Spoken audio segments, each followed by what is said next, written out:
One of the things that pisses me off about Twitter, the Elon Musk conservative takeover, is constantly seeing conservatives type things that they don't need to say. If you've ever wondered why my Twitter is empty and there's not much on there, it's because I don't want to tweet stuff like what I'm about to read to you guys now.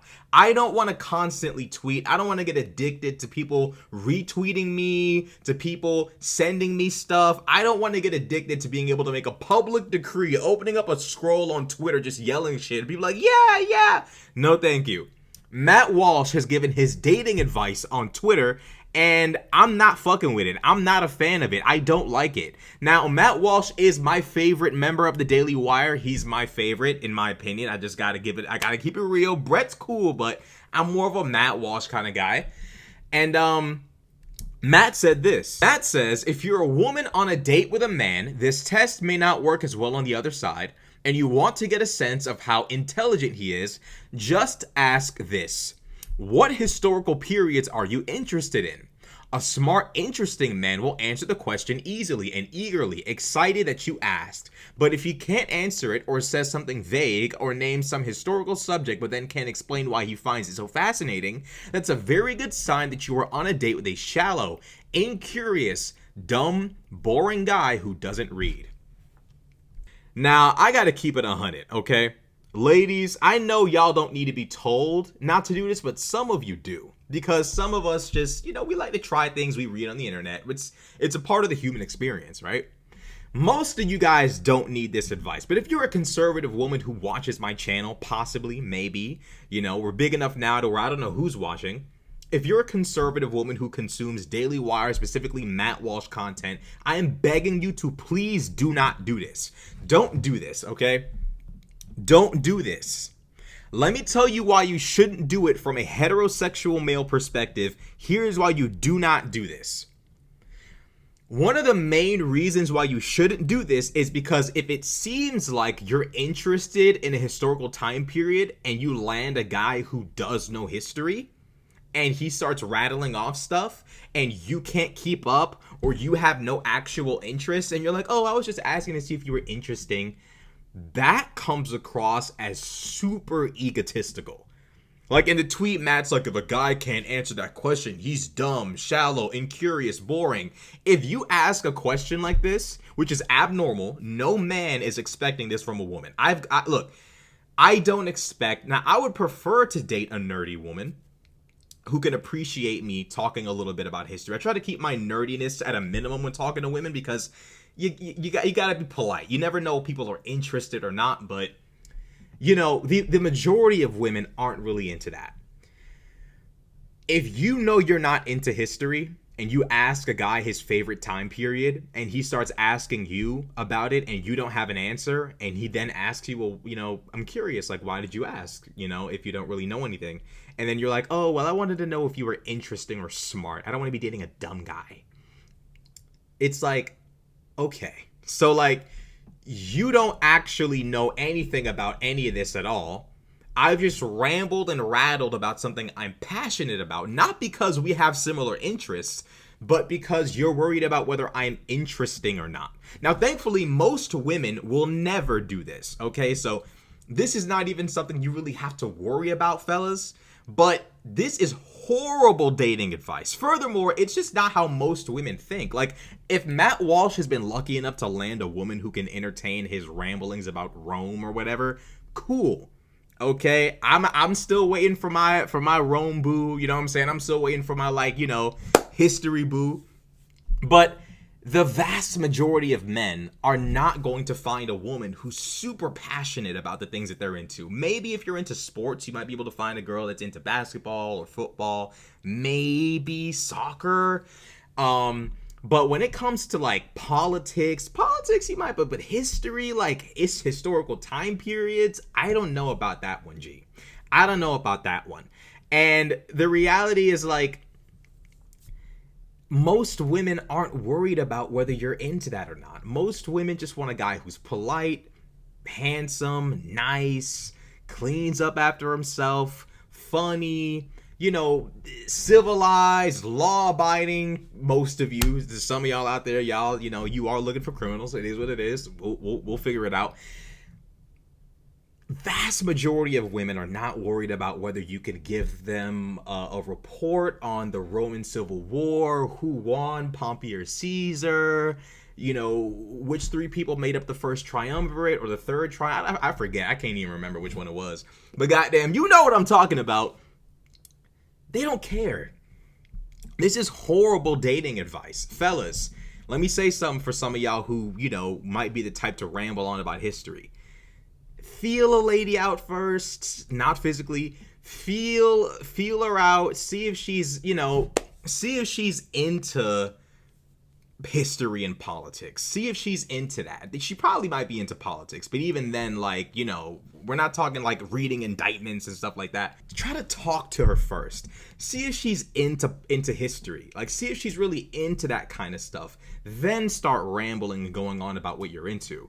But the reality is that this kind of dating advice for both men and women is just unrealistic and it's silly. There's different types of intelligence. You have people who are really, really smart when it comes to math and science, but they might not really care about history. They might not really care about politics. They might not be able to break down anything about history or politics. They might be specifically restricted to math and science. You have some people who are really, really socially smart and great at interacting with people. There's different forms of intelligence, different interests, and even then, being a history nerd doesn't necessarily make you smart or interesting. What if your interestingness starts and stops at being a history nerd?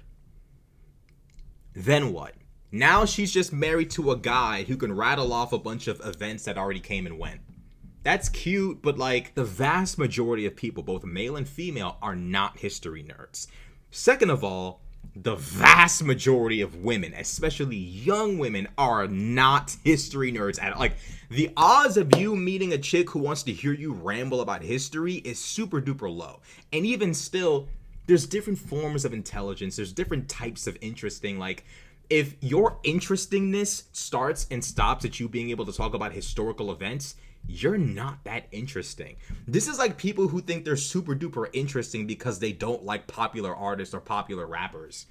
So that's it. That's all you got. You listen to underground artists. That's the beginning and the end of your interestingness.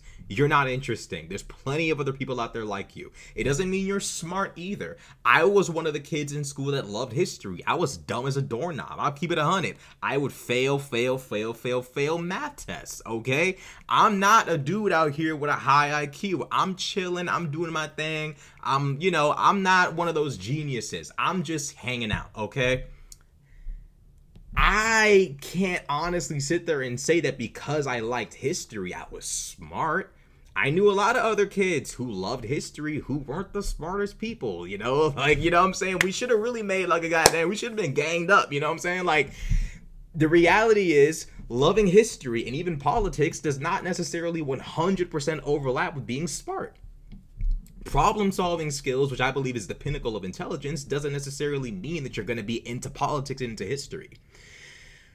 And I'll also say this, fellas, don't ramble too much about the historical stuff you're into. Chances are the chick you're talking to is not that into it. Now, if she is, you've struggled, you're lucky, but most likely she's not.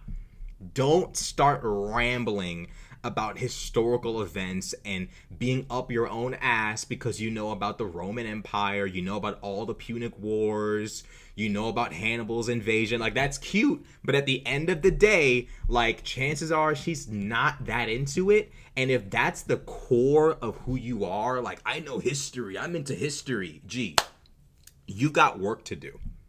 You have work to do. There's more to a man than just how much he knows about events that have come and gone. Now, obviously, history is important. It's important for humans to learn from our past, you know, both our accomplishments and our mistakes. However, if you're not focused on the here and now, if you're not going to the gym, if you're not into some other stuff besides just history, if you're not funny, if you're not witty, if you're not sociable, if you're not learning new skills and expanding your interests in life, why should she want to date you?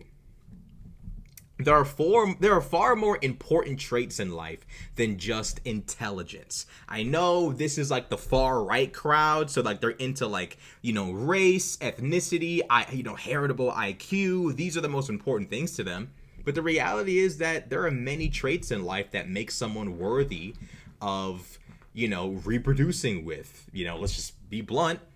You can be a history nerd, but if you're a fat bum, what does that really matter? You can be a history nerd, but if you're not the kind of person that's really sociable and really good at interacting with people, like, what good are you? Like, I hate to say it, but it's true. We can pretend like IQ is the only thing that matters, but it's not.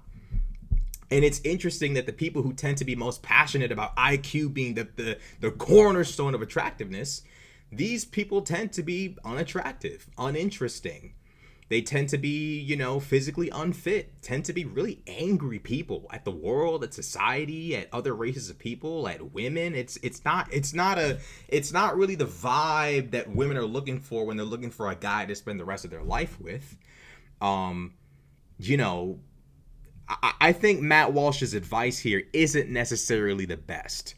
Now, here's the craziest piece of dating advice I received from Matt Walsh. This was insane. This one is a little bit hard to believe. And, far left progressives always say to me, like, oh, they're grifters. Conservatives are grifters. They don't believe in what they say. They're not genuine. And I don't really believe that entirely. I do think there are a lot of crazy people who unfortunately believe unfortunate things.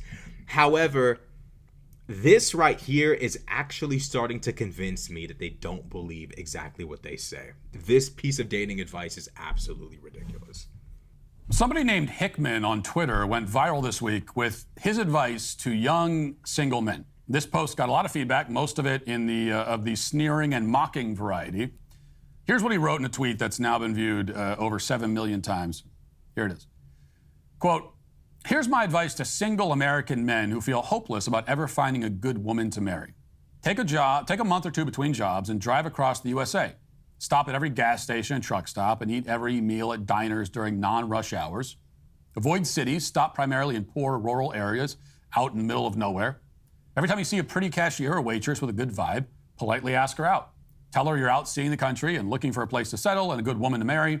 Repeat until you found somebody to go steady with. This worked for at least one young, awkward guy I knew at a Catholic church in Louisiana. Met his wife at Love's on I-80 in Iowa.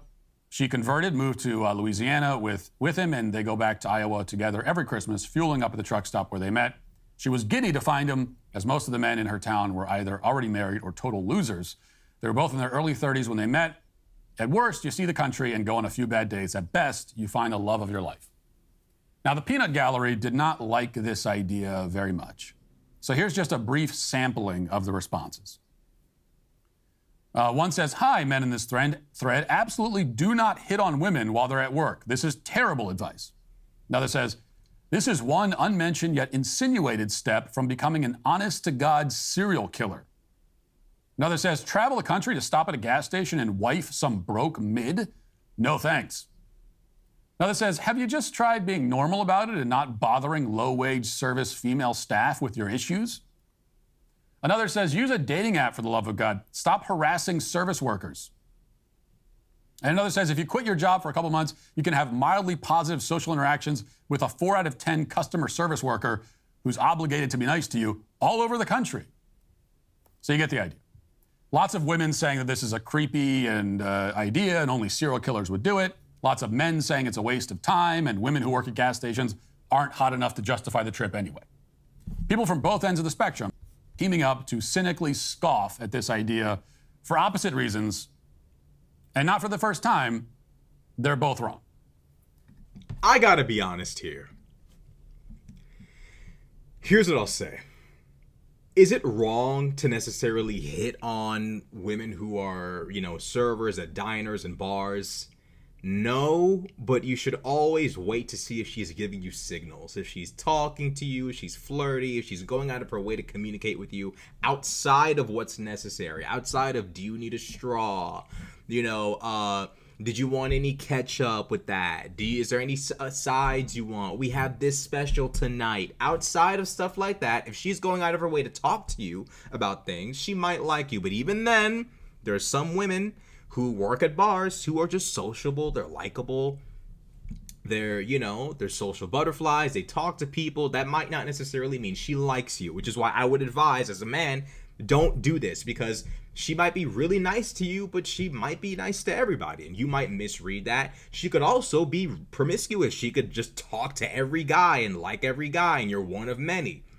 I would highly recommend staying in your city, working your job, still making your money, going to the gym, staying about your business, and trying to build a friendship network. Make friends, not network like red pillars, like, no, just meet people, get along with people, make friends, and you'll be able to meet more people and possibly meet a possible spouse. Getting in a car and driving all over the country to remote locations, because apparently you don't want to meet a woman in a city because she might be ran through, or she might have, I don't know, a boyfriend or something. I guess that's what they're worried about. They're also, it's kind of like passport bro type shit. Like, don't go to a city, go to like the middle of nowhere, so when she meets you, you're like the greatest man she's ever met. It's like, you do know you're bringing her back to the city anyways, so, or at least the suburban area, the metro area of the city. You're just like delaying the inevitable. I'm not saying she's gonna cheat on you. I'm just saying, like, if you're concerned about her being contaminated with the city culture, it's gonna happen. This is a recurring theme with conservatives that I've always been interested in. This divorced from reality mindset. The tradcons are some of the oddest people I've ever seen. The pictures they post, the narratives they push. There's no such thing as verbal abuse in relationships, and no-fault divorce is a horrible thing. All kind of bullshit. Like, I see the stuff that they say, and it's like, this is divorced from reality. If you're having a hard time finding a good woman, I would highly recommend not going to random... Because here's the thing about numbers, right? If you're an average guy, the average woman is not going to find you attractive. So you're playing a numbers game. You don't want to go to random places, because the odds of you meeting someone who finds you attractive significantly decreases because you're dealing with less women. But if you stay in your city area or metro area, you're a lot more likely to find women who find you attractive because you're dealing with a bigger sample size. Go to the gym. That month you just spent driving around the country doing like trying to find a girlfriend, that could be spent going to the gym. That could be spent still working and getting to that money. Not driving around the country looking for a random chick in a bar or a diner. Not that there's anything wrong with those women, but what I'm saying is, like, it needs to be earnest. It needs to be a mixture of looking for someone but kind of letting that someone come to you at the same time. I would highly, highly, highly recommend not driving around the whole country to do that. Now, I see a lot of people saying, like, it's wrong to talk to women who work at bars and restaurants. And although I would highly recommend that you don't do that, it's not inherently wrong.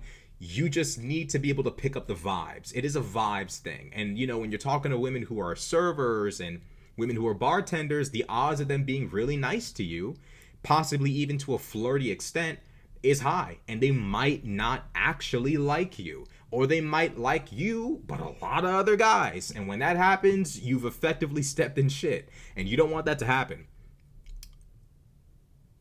The reality is that conservative men, far-right conservative men, don't want to play the dating game fairly. They don't want to compete. They don't want to get normal women in their area. They want to find women in a random town who have, like, no education, no financial, mobility, no none of that, and plucking them up from where they're from and pulling them back to where they are from, respectively.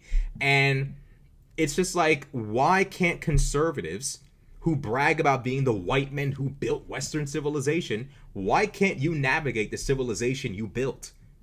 I'm just saying, like, these are like the far-right lunatics who are, racist, sexist, all of that.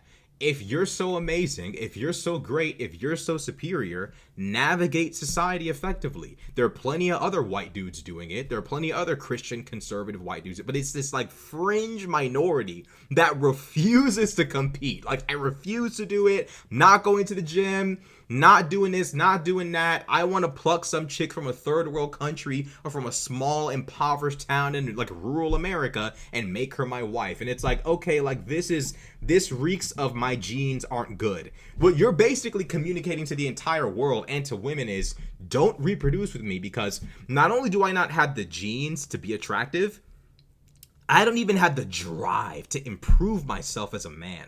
I don't even have it in me to say, you know what, although I may not have it all, I'll accomplish what I can. I'll take what I can. I'll learn whatever skills I need to. I'll go to the gym. I'll do this. I'll do that. You're basically showing women, not only am I unattractive on the outside, but I'm unattractive on the inside. I don't adapt. I put work in. I don't do any of that. I just want. And I'll skim every single rule, cut every single corner in order to get the outcome I want. It's ridiculous. Driving around the country, going to random diners in rural areas in order to find some pretty chick. The vast majority of them are not gonna like you. And if she's pretty, she's probably already taken or has a multiple boyfriends. I'm just being real with you. In a rural area, you think pretty chicks ain't getting talked to in a small town, bro? Like, what are y'all gotta get out of this mindset that like pretty women in like rural small towns aren't dating and stuff. That's what humans do. We've done that since the inception of our species. We'll do it to the very end. What compels far-right conservatives to believe that somehow or another, if she's from not an inner city, if she's from like a rural area, or if she's from like an impoverished third world country, that she's trustworthy and she's not promiscuous and she won't cheat on me, and what are you basing that on, G? The key thing you should be trying to find is a woman who likes you. That's it. Find someone who really, really, really, really likes you. That's all I can. Obviously, there's more. Someone who's, respectable, responsible, reasonably smart. Someone who's not tripping over their own feet, every 20 seconds. Obviously, you want to find somebody who's not a total moron. You want to find somebody who's not, a bumbling buffoon. The idea that you have to, impede into rural America's business to pluck up some chick is just so ridiculous, and it reeks of this mentality a lot of far right wingers have of, I don't want to compete. I don't want to prove to women that I'm worth being with, reproducing with. No, I just want what I want, and I'll skim the corners to get to where I need to go. I would highly recommend not doing this. It's 100% a waste of time. If you're gonna drive around the country, that's fine, but do it with a purpose. Not finding girls. Do it with a purpose. Go down to wherever you're gonna go and enjoy the time there. Actually do things there. If you meet women and they're nice and friendly and they want to talk to you, then talk to them and see what's up. But it is a waste of time. All the dudes in the comment section calling it a waste of time are correct. And this is why I refuse to take dating advice from people like Ben Shapiro, Michael Knowles, Matt Walsh. I'm not doing it, bro. Ben Shapiro, with all due respect to him, is a highly religious Jew who probably found his wife in the tight religious community circle he grew up in. And I salute that. Real talk. Matt Walsh, same thing. He's a Christian. He's got one of those Roman Christian tattoos on his arm. That's a guy who probably met his wife in the same kind of bubble, that same Christian religious space. The vast majority of Zoomers, we're not living that life. We don't have that experience. We grew up in the era of social media and shit. We don't have that, unfortunately. It's very hard for the average Gen Z man to get a date, to get a girlfriend, to get laid, to start a family. All of these things are super duper hard. You got to unlock different levels of the game to get to that stage in the game. The problem is conservatives don't know and don't care about that. They don't know and they don't care. I'm sorry to say, but it's true. They don't know and they don't care. These people like Ben Shapiro, Matt Walsh, they're not listening to what young men are saying. Just like the far left. Neither side is listening to what young men are saying. They're trying to give these ridiculous pieces of advice, just drive around the country and go to random diners and shit. What is this, an anime? Be realistic, G. Be realistic. And this is part of the reason why a lot of young men are falling down the red pill pipeline, is because progressives are in la la land saying stupid shit like, body count doesn't matter. Like what are we talking about? Then you got conservatives sitting there saying like, oh, if you're having a hard time finding a girlfriend, drive around the country. Drive around the country to rural areas with nobody around in hopes that maybe one of the servers is pretty. Maybe she's good looking, possibly, and maybe statistically she might like you specifically. And maybe she's not into a lot of guys, she's just into you. Like, you're playing a significantly, like, serious numbers game with that, right? You got people on the left completely divorced from reality, and you got people on the right like literally trying to create a new reality. And it's like, what is happening? And you wonder why people like Fresh and Fit and the rest of them are able to pull young men in so easily and lead them down this lunatic, anti-Semitic, misogynistic pipeline. Both the left and the right are unwilling to just tell young men the simple truth, because the right doesn't want young men to be promiscuous and date around and stuff like that. Like, don't worry about going to the gym and blah blah blah. Just just do this like ridiculous like thing, like go to like the Dominican Republic or some shit, or like go to Puerto Rico, or like go to Colombia or something. And then you got the liberals saying just be nice. If you're just nice, she'll like you. And it's like, oh my God. It's like, what do you do? It's a disaster.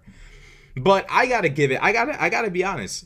As of today, the far right has defeated the far left in terms of unrealistic dating advice for young men. I gotta admit, thanks to Matt Walsh, far right conservatives have now acquired the championship. Y'all are the undisputed buffoons of this entire thing. I don't understand why far right conservatives don't realize that era of meeting your girlfriend at church for most people is over. That era of meeting your girlfriend because she's like your neighbor from across the street is mostly over. Like, it's a different time now. It's a different era now. Women are a lot more picky now than they used to be. A lot of y'all dudes, a lot of y'all Gen Xer conservative commentators, a lot of y'all would not get any type of play in my generation. Like, y'all, like, this is Saving Private Ryan, what we dealing with in Gen Z. Y'all do not know what it's like, and y'all are giving ridiculous dating advice. It just sounds stupid. Driving around the country, asking out all these servers. What? How do you even explain that? Like, so what do you do? What are you up to? Oh, I'm just traveling the country right now in my car. Bro, that sounds horrible to most women automatically. Like, they might not show it, but in their head, they're like, oh, this nigga right like, this guy right here, we not, nope. She might think you a serial killer. She might think you got the UFC combo. She not trying to entertain. She might talk to you and wrap up the conversation, but she doing the math in her head. So what I'm about to do is I'm about to goddamn get the fuck up out of here. I'm about to goddamn, like, bro, like, how do you even explain that one? Like, what do you even tell a woman, like, oh, yeah, I'm just driving around the country looking for a girlfriend? Like, well, you don't, obviously, I would hope you don't say that part, but still, what do you even say? Just no. Okay, both pieces of dating advice from Mr. Walsh are horrible. I don't know if it's because Matt Walsh has been married for so long that he's, like, lost a sense of what it's like to be, like, out there trying to figure it out. Or maybe he got married to a chick he met at church, so, like, he's so divorced from, like, what it's like to be out there in the trenches. I don't know what's going on, but this is atrocious dating advice. This is demonic dating advice. Truly horrible dating advice. We know what y'all think in the comment section below. Like, comment, subscribe. I'm out.